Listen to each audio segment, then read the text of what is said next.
Tessa was a third-year college student juggling her coursework with a part-time job at the university library.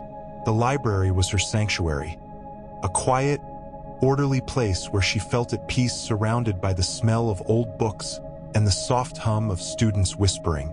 Most nights were uneventful, with only a handful of late-night visitors. But one stormy evening in October would change everything.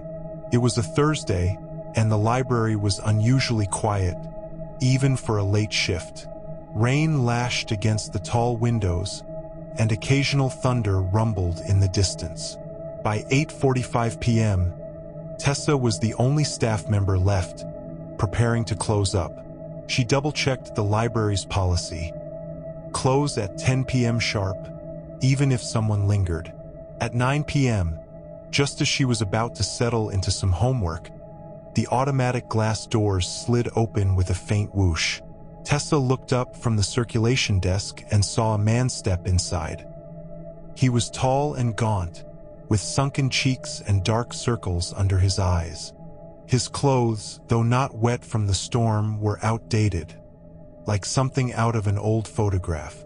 The man didn't acknowledge her. He simply walked to the farthest corner of the library, where the older, less-used books were stored. Tessa hesitated before calling out, "Let me know if you need help finding anything." He didn't respond. Tessa shrugged it off. She was used to eccentric visitors. Some students preferred solitude, and others didn't like engaging with staff. Still, something about this man unsettled her. She kept glancing at him as he moved down the aisles, seemingly aimless. By 9:30 p.m., the library was completely empty except for Tessa and the man. The silence felt oppressive, broken only by the faint ticking of the wall clock and the occasional creak of the building. Tessa's unease grew. At one point, the man chose a table near the back and sat down.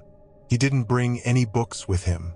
Instead, he sat perfectly still, staring at nothing in particular. Tessa tried to focus on her work, but her curiosity got the better of her. Every time she glanced up, he was in the exact same position, unmoving like a statue. By 9:50 p.m., Tessa decided to approach him.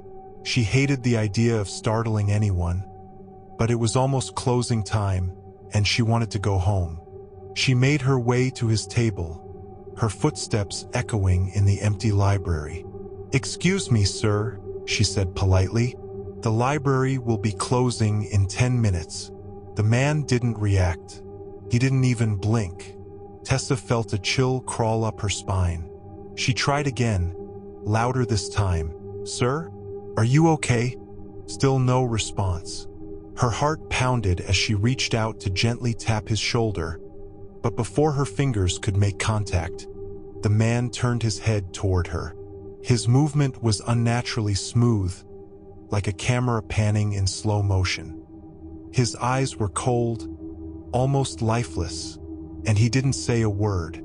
Tessa stumbled back, her voice trembling. We're closing soon." The man's lips curled into the faintest of smiles, but it wasn't comforting. It was unnerving, as if he knew something she didn't. Without saying a word, he stood up and walked toward the exit. Tessa felt a wave of relief but also an inexplicable dread as she watched him leave. She quickly locked the doors behind him and went to finish her closing routine. As she turned off the lights and checked the security cameras, her stomach dropped. The screen showed a live feed of the main hall, and there he was, standing at the far end, staring directly at the camera. Tessa's hands shook as she double-checked the locks.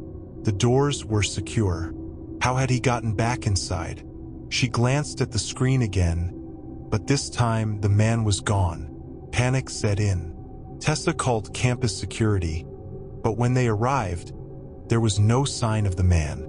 They reviewed the footage, but it showed nothing unusual. No one entering after 9 p.m. and no one standing in the main hall. Confused and terrified, Tessa explained what she had seen, but the guards dismissed it as fatigue or a prank. She knew what she had seen, though. The man had been real, or at least he felt real. For weeks after the incident, Tessa refused to work the late shift. She learned from another librarian that strange occurrences had been reported in that same corner of the library over the years. Books falling off shelves, lights flickering, and faint whispers heard late at night. Some believed the library was haunted by the spirit of a former professor who had spent countless hours there before his mysterious disappearance decades ago. His description matched the man Tessa had seen. Tall, gaunt, and always wearing the same outdated clothes. To this day, Tessa avoids that corner of the library, and she never worked another late shift alone. The memory of the silent reader still haunts her, and she can't shake the feeling that he's still there, waiting. Who was the man, and how did he vanish without a trace? Was he a lost soul, or was it all a figment of Tessa's imagination? One thing is certain. Some stories are better left untold, but the silent reader's presence lingers on in that quiet library.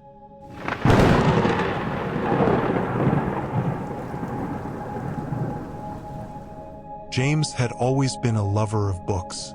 As an amateur historian and avid reader, he spent most of his weekends scouring secondhand bookshops and libraries for hidden treasures. His fascination with history often led him to dusty corners and forgotten collections, hoping to uncover a piece of the past. One crisp autumn afternoon, he heard about a small, centuries-old library in a neighboring town that housed rare and mysterious texts. The stories about the library were enough to pique his curiosity, but it wasn't until he arrived that he realized just how peculiar the place was. The library itself was tucked away at the edge of town, surrounded by tall, skeletal trees.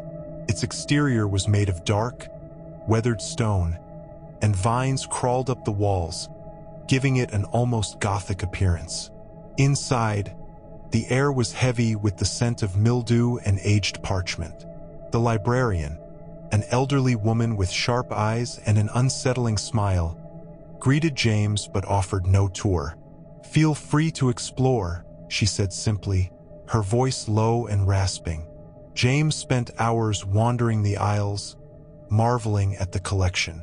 Many of the books had no titles on their spines, and some were written in languages he couldn't identify. Eventually, in a dimly lit section marked antiquarian, a particular book caught his attention. It was small and bound in dark leather, with no markings on the cover or spine. The leather was cracked with age, and the edges of the pages were stained a deep yellow. Intrigued, James carefully pulled the book from the shelf. As he held it, he noticed how cold it felt in his hands, as if it had been stored in ice. He opened the first page, and that's when it happened. A piercing, blood-curdling scream erupted from the book, echoing throughout the library. The sound was sharp and unnaturally loud, as though it were coming from all directions at once. James dropped the book in shock, stumbling backward into the shelf behind him.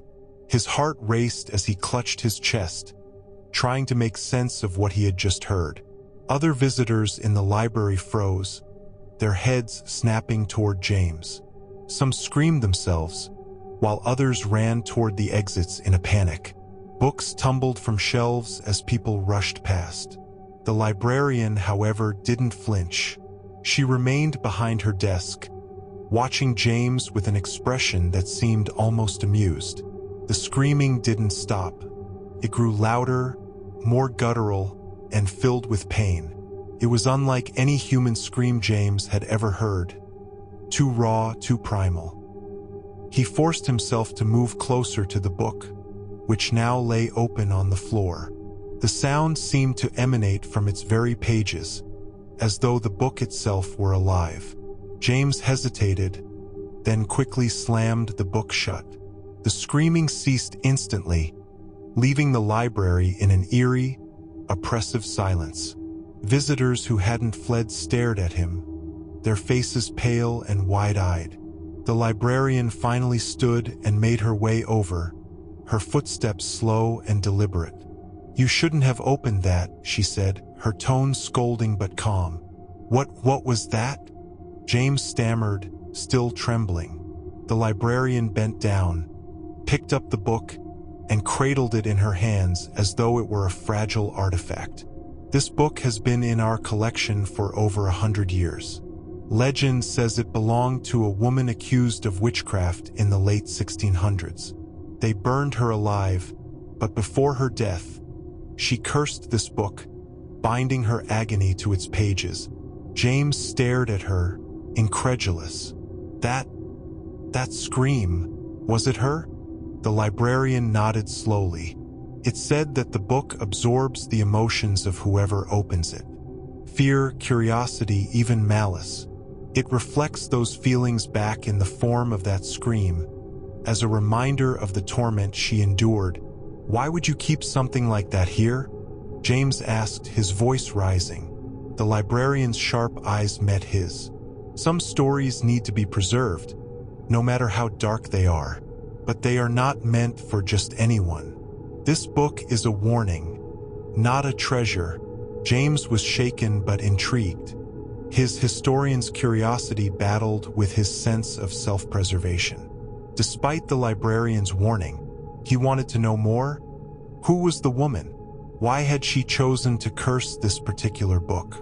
But the librarian's demeanor made it clear that this was the end of the discussion. She placed the book back on the shelf, her hands lingering on the leather cover. I suggest you leave it alone. Not everyone who opens it walks away unscathed. James left the library that day with more questions than answers. He couldn't shake the sound of the scream. It echoed in his mind for days afterward, disrupting his sleep and leaving him jumpy at the slightest noise. Months later, he returned to the library, unable to resist the pull of the cursed book. But when he reached the antiquarian section, the shelf where it once sat was empty. The librarian refused to answer his questions, simply shaking her head and warning him not to pursue it further. James never found out what happened to the book. Some say it was removed to protect others. Others believe it found a new home, waiting for the next curious soul to unleash its scream. One thing was certain: James would never forget the chilling sound of that cursed book, nor the haunting knowledge that some stories are better left unread.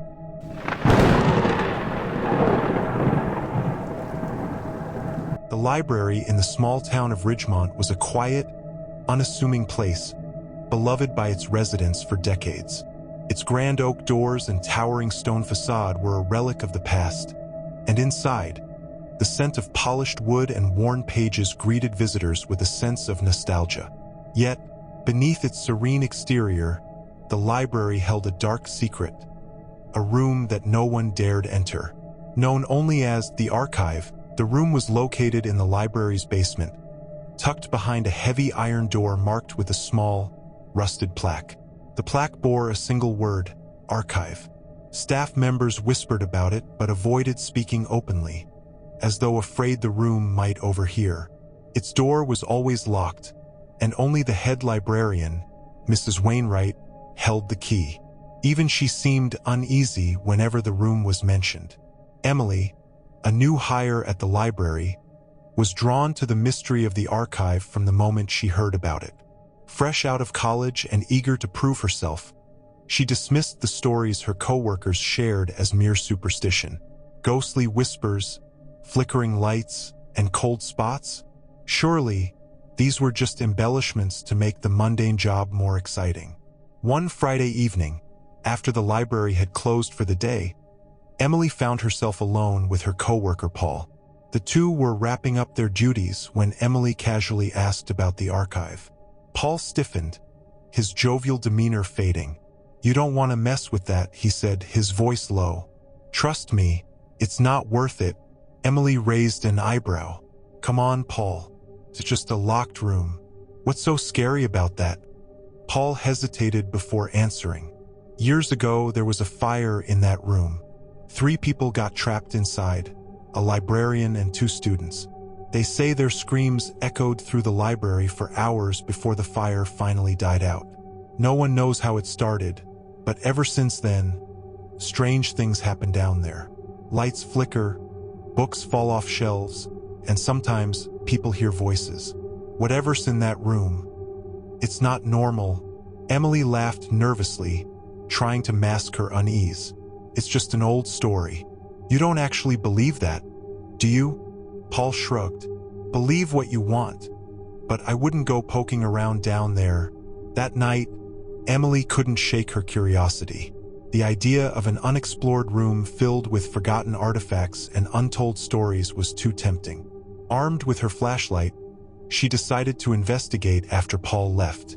She reasoned that a quick peek wouldn't hurt, just enough to satisfy her curiosity. The basement was colder than she expected, the air damp and heavy. The fluorescent lights above flickered weakly, casting long, distorted shadows along the narrow corridor. At the end of the hallway, the iron door to the archive loomed like a silent sentinel. Emily's heart pounded in her chest as she approached, her footsteps echoing softly on the concrete floor. She hesitated for a moment, feeling a pang of doubt. But then she noticed something strange. The door was ajar. The heavy iron door, which she'd been told was always locked, stood slightly open, revealing only darkness beyond. Emily swallowed hard and shone her flashlight into the crack.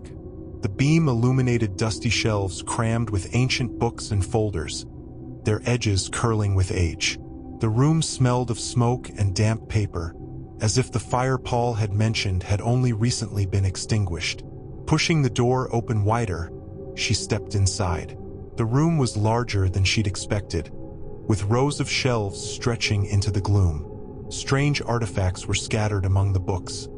An old globe blackened in places, an antique clock frozen at 2:17, and photographs so faded their subjects were mere shadows. As Emily wandered deeper into the archive, her sense of unease grew. The air felt thick, oppressive, and unnervingly cold. She tried to shake off the feeling, chalking it up to the atmosphere of the old room. But then she heard it, a faint whisper. At first, she thought it was the wind, but the sound grew clearer. It was a voice, low and indistinct, speaking words she couldn't understand. Emily's pulse quickened as she swept her flashlight around, searching for the source. "Hello," she called, her voice trembling. The whispering stopped. For a moment, there was only silence, save for the faint hum of the building's ventilation. But then, a loud thud echoed from the far end of the room, followed by the sound of something heavy dragging across the floor. Emily's breath caught in her throat. She wanted to turn back, to run, but her legs felt frozen in place. Summoning her courage, she moved toward the sound. At the end of the room, she found a single desk, its surface covered in ash and scorch marks. Resting on the desk was a charred book, its cover warped and brittle. The title had been burned away, leaving only blackened edges. Against her better judgment, Emily reached out and opened it. The moment she touched the book, the whispers returned, louder and more insistent. The pages were blank at first, but as she flipped through, words began to appear, scrawled in jagged, frantic handwriting. "Help us. Trapped. Fire. Pain." Emily's hands shook as she dropped the book, its pages snapping shut with a deafening slam. The room seemed to come alive around her. Shelves rattled, books tumbled to the floor, and a cold wind whipped through the space, extinguishing her flashlight. Panicking, Emily fumbled for her phone, using its screen to light her way back to the door. But when she turned, she froze. Standing in the doorway were three figures, their forms barely more than silhouettes against the dim glow from the hallway. Their faces were obscured, but their eyes burned like embers. "Why are you here?" one of them rasped, their voice a mix of anger and anguish. Emily stumbled backward, clutching her phone like a lifeline. I didn't mean to disturb anything. I'm sorry." The figures didn't move, but their presence felt overwhelming, suffocating. "You shouldn't have come," another voice hissed. "We're still here. We'll always be here." Emily turned and ran, not daring to look back. She fled up the stairs, through the library, and out into the night, the cold air stinging her face. She didn't stop until she reached her car, slamming the door shut and locking it as though the ghosts could follow her. The next morning, Emily returned her key and quit her job without explanation. She avoided the library entirely, unable to face the memories of that night. Weeks later, she heard from a former coworker that the archive had been permanently sealed, the door welded shut. But even now, residents of Ridgemont claim to hear faint whispers when they walk by the library at night, whispers that beg for release from the locked room beneath the ground.